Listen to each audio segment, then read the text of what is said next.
Assalamualaikum warahmatullahi wabarakatuh.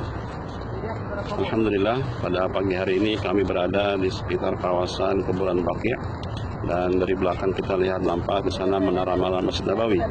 Saat ini kami berada di belakang kuburan yang menurut informasi dari beberapa teman bahwa kuburan ini ada kisah yang menarik, kisah nyata yang menarik tentang seorang wanita yang meninggal saat berangkat umroh, kemudian wafat di Madinah dan dikuburkan di belakang kami ini.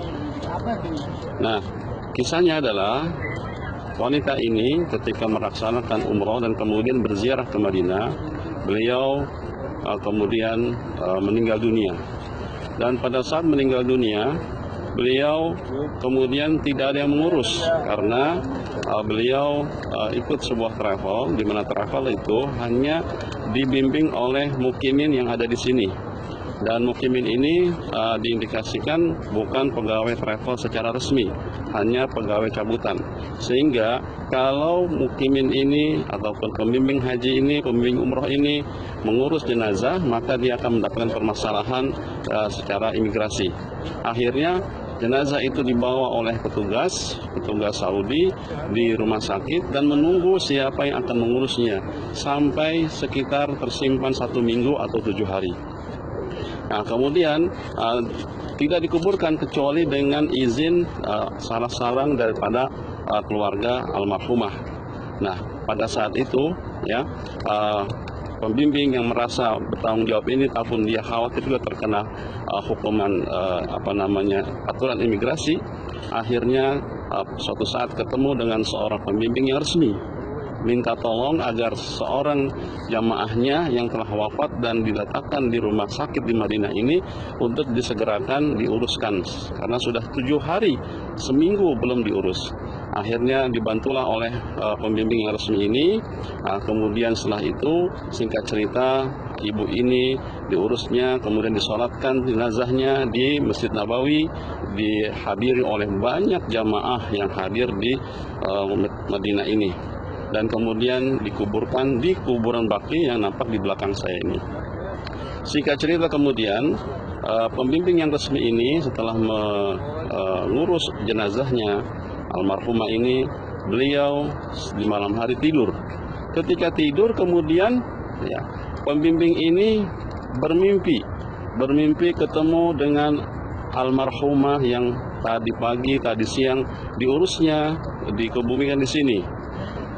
Dalam mimpi itu kemudian si ibu ini bercerita dan berkata kepada Ustadz pembimbing ini, berkata, "Wahai Ustadz, wahai pembimbing kami ucapkan terima kasih yang telah mengurus jenazah saya, ya, dan disolatkan di Masjid Nabawi dan dikubur di Baqi'. Alhamdulillah Pak Ustadz, bahwa saya ketika dikebumikan di Baqi' ini disambut oleh roh-roh, disambut oleh istri-istri Rasulullah SAW. Ketika dia mimpi seperti itu, kemudian si pembimbing ini bangun dan dia merasakan seakan-akan benar-benar bertemu dengan wanita ini. Akhirnya kemudian si pembimbing ini, karena sebelumnya memang sudah tahu nomor teleponnya dan minta izin dari keluarganya untuk mengurus ibunya, dia kemudian telepon kepada keluarganya. Apa yang ditanyakan? Mbak adalah putri daripada ibu ini? Iya. Ada apa, Pak? Kata seorang anak daripada almarhumah. Lalu kemudian si pembimbing cerita, saya barusan bermimpi ketemu ibu, dan ibu Mbak ini disambut di Baqi' oleh istri-istri Rasulullah SAW.